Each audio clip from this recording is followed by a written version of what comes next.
तारिक रहमान ने कर दिया वो काम, पाकिस्तान हो गया हैरान, यूनुस पीट लेगा अपना माथा, बदल डाले भारत विरोधी कानून।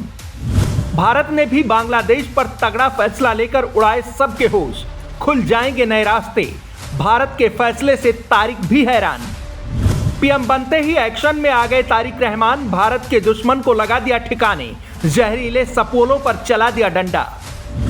तारिक रहमान के पीएम बनते ही बांग्लादेश बदलने लगा है, भारत विरोधियों का इलाज भी शुरू हो चुका है, नफरती एजेंडा फैलाने वालों की फैक्ट्री पर ताला लग रहा है।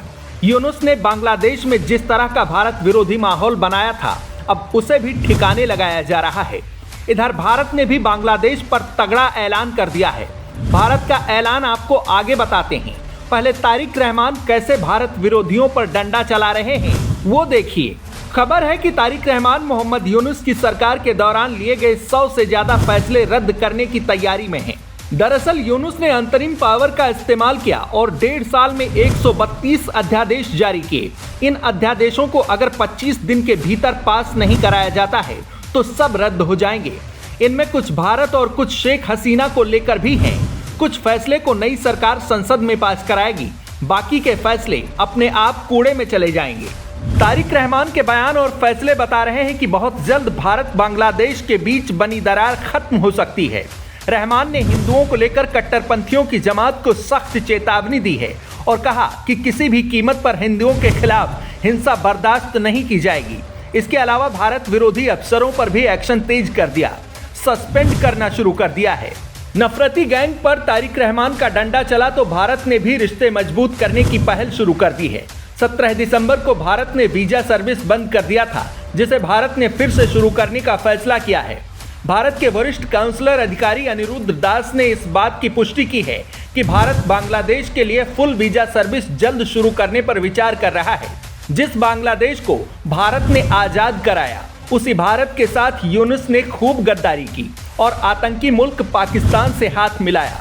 लेकिन अब जब से तारिक रहमान प्रधानमंत्री बने हैं, उन्होंने पिछले कई महीनों से चले आ रहे भारत विरोधी माहौल को बदलना शुरू कर दिया है और इसके नतीजे भी सामने आने लगे हैं।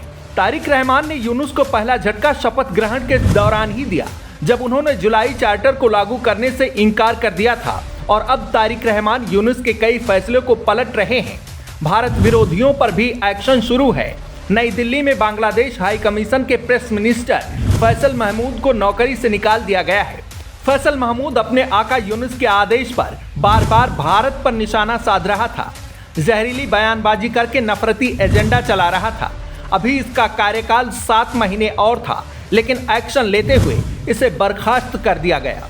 खबर तो ये भी है कि बहुत जल्द शेख हसीना की पार्टी से बैन को भी हटाया जा सकता है। चुनाव के बाद अवामी लीग की कई जिलों में एक्टिविटी फिर से शुरू हो गई है। बीएनपी की जीत के बाद शेख हसीना की पार्टी अवामी लीग के दफ्तर कई जिलों में खुल गए हैं। ये दफ्तर यूनुस के आदेश पर बंद हुए थे, लेकिन अब कहा जा रहा है कि अवामी लीग विपक्षी राजनीति में सक्रिय रहेगी। जुलाई विद्रोह से जुड़े कुछ अध्यादेशों की समीक्षा भी की जा रही है, इसे भी बदला जा सकता है। मतलब साफ है कि कट्टरपंथियों की कठपुतली बने यूनुस के फैसलों के खिलाफ तारिक रहमान खुलकर एक्शन ले रहे हैं, भारत विरोधियों को झटके भी दे रहे हैं। जहरीले फैसल महमूद को बर्खास्त करना बताता है कि तारिक रहमान भारत विरोधियों को किसी भी कीमत पर छोड़ने के मूड में नहीं है। आने वाले दिनों में तारिक रहमान और क्या फैसले लेंगे ये देखना होगा, और सबसे बड़ा फैसला वो होगा जब तारिक रहमान अपनी पहली विदेश यात्रा पर जाएंगे। तारिक रहमान बांग्लादेश के विकास के लिए दिल्ली की ओर आएंगे या फिर आतंकियों को पालने वाले इस्लामाबाद जाएंगे, इस पर सबकी नजर है। वैसे आप क्या सोचते हैं, क्या तारिक रहमान भारत और बांग्लादेश के बीच आई दरार को भर पाएंगे? अपना जवाब कमेंट में बता सकते हैं।